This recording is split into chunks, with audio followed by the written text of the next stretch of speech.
Nuestro invitado de hoy es economista y nació en Quito. Compañero de facultad de Rafael Correa, fue ministro de Economía y Finanzas y ministro coordinador de Política Económica en su país. Dirigió además el Banco Central de Ecuador. En las presidenciales de su país, que finalizan el próximo 13 de abril, acompaña a Luisa González como candidato a vicepresidente en la fórmula del movimiento Revolución Ciudadana. A vueltas con Diego Borja. Diego Borja, bienvenido a Canal Red.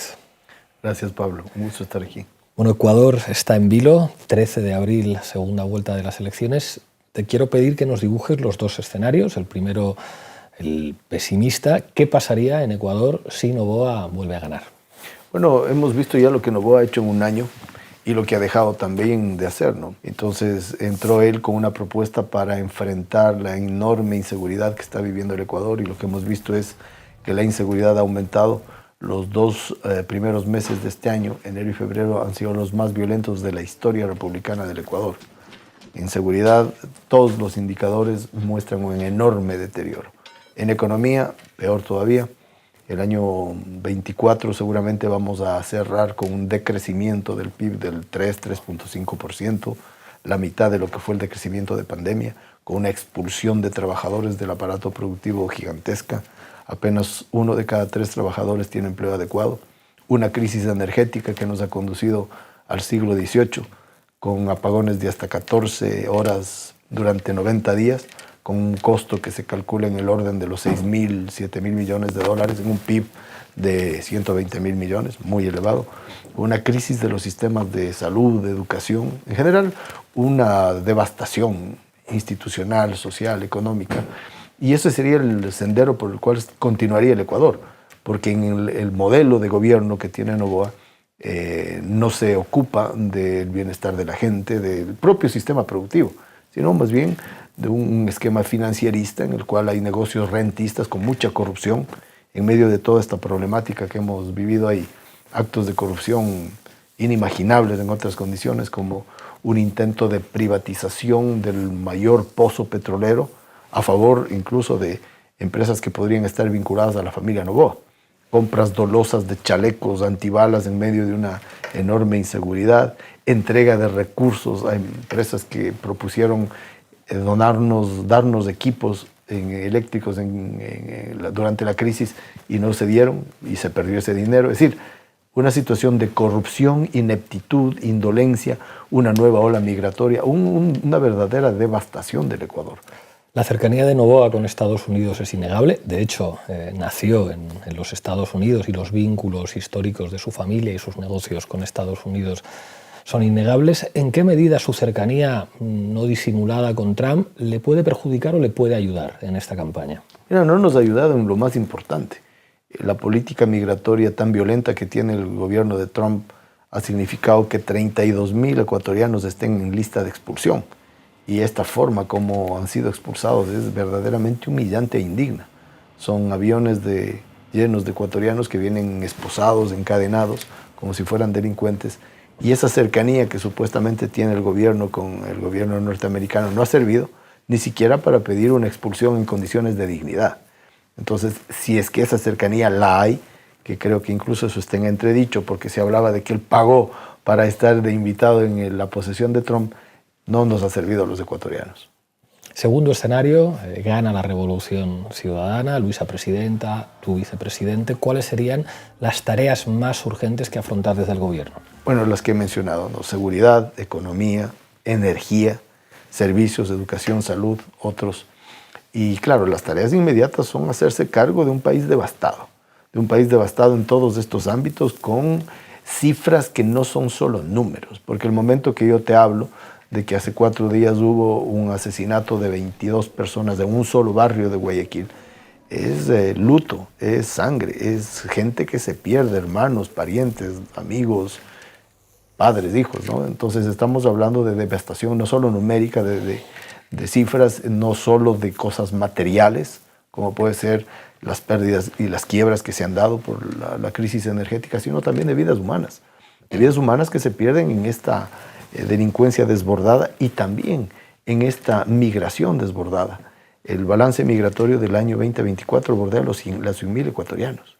una cifra monumental, y en condiciones extremadamente riesgosas, a lo largo de las selvas del Darién, completamente abandonados en Centroamérica y México, porque luego del asalto a la embajada mexicana que hizo Noboa y del secuestro del asilado político Jorge Glass, nuestro anterior vicepresidente, se perdieron relaciones con México y los ecuatorianos están también en indefensión al pasar por México. Entonces es un escenario en el cual el gobierno de la Revolución Ciudadana tiene que enfrentar aristas muy graves de varios estilos: energía, seguridad, economía, salud, educación, y en un contexto de recursos obviamente limitados. Y por tanto el orden de prioridades para esa asignación va a ser fundamental en un primer momento del gobierno. Deuda pública. Desde que se fue Rafael Correa del gobierno se ha duplicado la deuda que había. ¿Qué toca hacer al respecto? Mira, hemos dicho, nosotros no vamos a dejar de pagar la deuda, pero sí vamos a hacer al menos dos acciones. La una, saber con claridad en qué se ha utilizado una cantidad de recursos que efectivamente ha duplicado con los del año 2017 como referencia. Y segundo, vamos a conversar con los organismos multilaterales para lograr mejoras en plazos, mejoras en condiciones. Sabemos que en montos no necesariamente eso es posible, pero sí en plazos.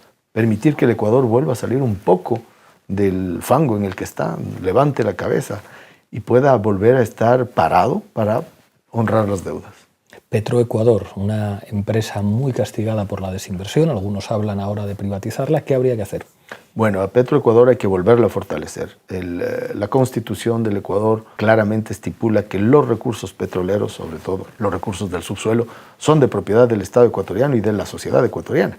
Pero si tú tienes una empresa devastada, a la que le has quitado la posibilidad de invertir, a la que no le das posibilidad operativa, a la que has permitido que le penetre todo tipo de corrupción, como la que estamos viendo ahora en el intento de privatización del Campo Sacha, entonces obviamente no va a poder responder. Entonces hay que fortalecer Petroecuador y hay que hacerse cargo de los recursos petroleros para beneficio justamente de esos otros ámbitos que mencionaba: educación, salud, seguridad. Se dice que uno de los talones de Aquiles históricos del correísmo es la relación con la CONAIE, con la Confederación de Nacionalidades Indígenas del Ecuador, que eso en el pasado pudo determinar el desenlace electoral. Parece que en este caso hay una actitud distinta por parte de Leónidas Iza, que podría haber algo parecido a una mesa de negociación que de alguna manera sirviera para que algunos elementos de la agenda de la CONAIE pudieran estar en el programa de gobierno. Hay encuestas también que señalan que buena parte de los electores de Leónidas Iza apostarían por Luisa González. ¿Cómo ves esa relación históricamente conflictiva con la CONAIE? Pero creo que hay algunos elementos ahí. Un primer elemento es que efectivamente ha habido una relación política tensa entre la Revolución Ciudadana, el correísmo, y el movimiento indígena expresado en el Pachacutic, que es su brazo político, en la CONAIE, que es la organización social, y con diferencia, porque una cosa es el Pachacutic, otra es la CONAIE. Vale decir que el Pachacutic no es un movimiento que se define a la izquierda per se, está bastante atravesado y en algunos episodios políticos se ha puesto del lado de la derecha, incluso algún sector del Pachacutic apoyó a Noboa y anteriormente apoyó a Lasso. Ese es un primer elemento que hay que tener ahí en cuenta para poder superarlo. El segundo elemento es que también en el pasado esa relación política no contaba del lado de la Revolución Ciudadana con la voluntad expresa de superarla, de limarla, de si hay heridas, sanarlas y ver para adelante. Ahora sí. Y eso creo que marca una distinción, porque eso permite tener una cercanía desde el plano político, incluso personal, pero también desde el plano programático. Es decir, incorporar en el plan de gobierno de la Revolución Ciudadana elementos que son muy importantes para el movimiento indígena, como por ejemplo las auditorías mineras, la protección de las fuentes de agua, el alivio de las deudas para los campesinos indígenas tremendamente endeudados y ahora en burós de crédito que les impide ser sujetos de crédito, el apoyo económico, crédito, tecnología para el movimiento indígena, infraestructura, riego, extremadamente importante, control de los precios de los insumos que se han, en algunos casos, quintuplicado, son la educación bilingüe, ¿no? Los conocimientos ancestrales, son elementos que pueden ser incorporados al programa de gobierno de la Revolución Ciudadana y que acercan a esta posibilidad de limar una relación tensa con miras al futuro. En la primera vuelta hubo algunos datos muy llamativos de voto nulo y de voto en blanco. Eso genera inevitablemente una incertidumbre.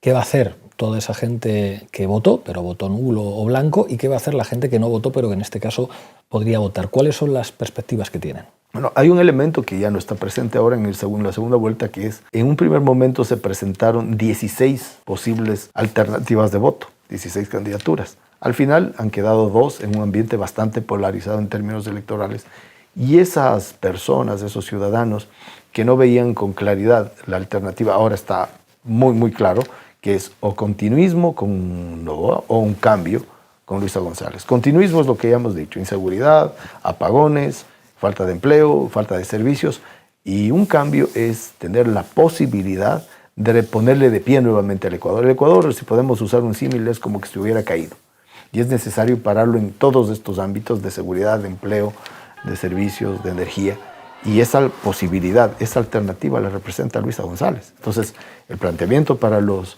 ciudadanos que votaron nulo, votaron blanco, es que puedan valorar entre una propuesta de resolución de problemas o la continuidad con los problemas, porque ya Noboa tuvo su tiempo para mostrar su capacidad y demostró que no es capaz. Te quiero preguntar por el ecosistema de medios de comunicación en Ecuador, que han tenido un papel notable en la agresividad de los últimos años contra el correísmo. ¿Qué cabe esperar de los medios de comunicación en campaña? Bueno, los medios de comunicación han seguido con una agenda mediática en la cual mayoritariamente no han puesto en la palestra pública de la discusión los problemas centrales que agobian a los ecuatorianos y los problemas centrales de corrupción del gobierno de Daniel Noboa. No han puesto con la fuerza que debería haberlo hecho. Hay cosas, ¿no? Porque, claro, el peso de la realidad es abrumador. Hay elementos de información sobre Sacha, hay elementos de información sobre la compra dolosa de chalecos, sobre los adelantos de dinero a Progen, esta empresa que nunca entregó el equipamiento energético y sin embargo se le pagó, sobre ese intento de rápidamente superar un permiso ambiental para un hotel de la esposa del presidente. Sale algo a la luz, pero no con la debida fuerza para ponerlo en la discusión pública. Entonces, ese elemento de esconder la realidad está ahí, aunque yo veo que también, al ser tan abrumadora la realidad, no se puede esconder. Entonces, no podemos esperar que sea una modificación completa de la forma como han venido funcionando los medios, pero tampoco pueden negar lo que ya es evidente para todo el mundo. Y esto por la enorme presencia de medios alternativos. Porque si no hubieran medios alternativos que ponen en evidencia toda esta discusión, cosas incluso dramáticas, y te nombro una: el asesinato de los 4 niños de un barrio guayaquileño en las Malvinas no hubiera salido a la luz.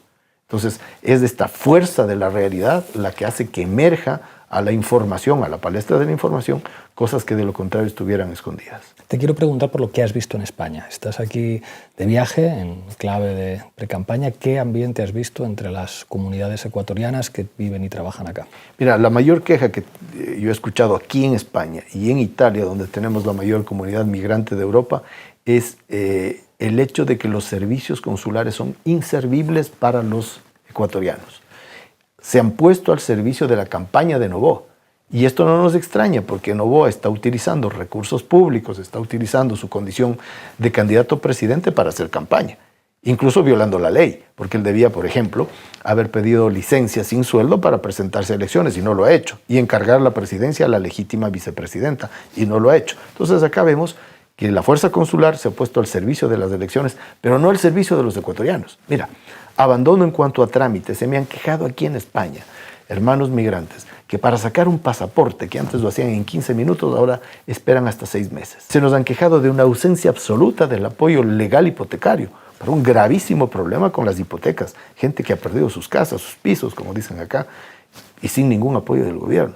Había apoyos psicológicos para procesos de desintegración familiar dramáticos. No existe. Entonces, es como que la fuerza consular no existe como servicio para los ecuatorianos. Y esa es la principal queja que he encontrado en una comunidad migrante muy importante, que en buena parte está ventajosamente muy integrada a la economía y sociedad española. Y eso ha sido también muy bonito, encontrar historias de éxito y prosperidad, claro que sí, pero todavía tenemos migrantes en condiciones de vulnerabilidad que no cuentan con el apoyo del gobierno. Quiero preguntarte por la valoración que hacen desde la Revolución Ciudadana de la situación, por una parte en los Estados Unidos, pero por otra parte en América Latina. Estamos asistiendo a un enfrentamiento de Estados Unidos con América Latina, en particular con México. Este domingo veíamos en el Zócalo una respuesta de Claudia Sheinbaum que, sin embargo, bueno, pues negociando han logrado que haya una suspensión de los aranceles que anunciaba Donald Trump.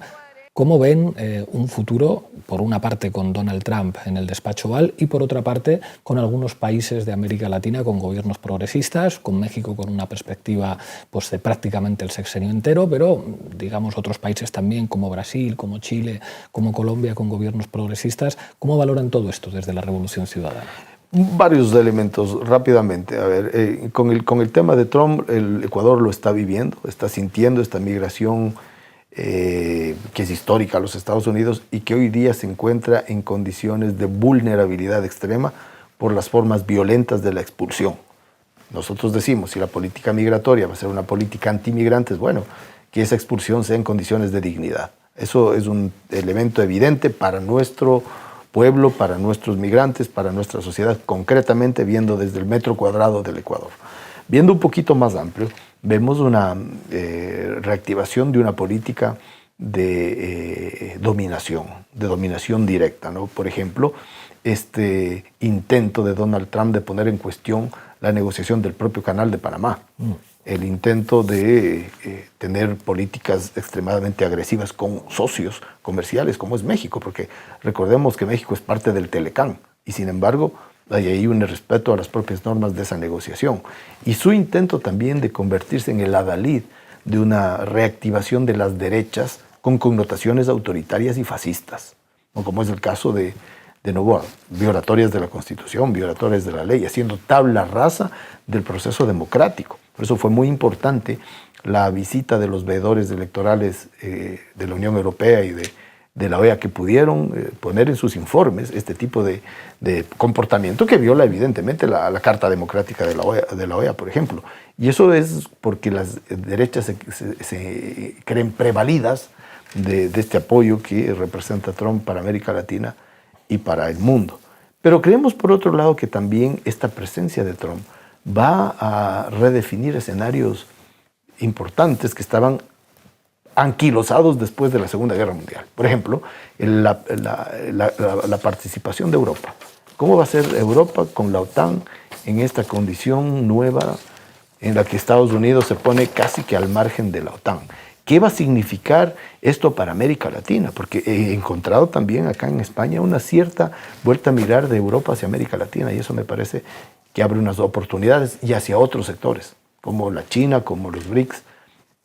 Creo que iba a haber, como todo en la vida, una acción y una reacción que no todo va a ser negativo.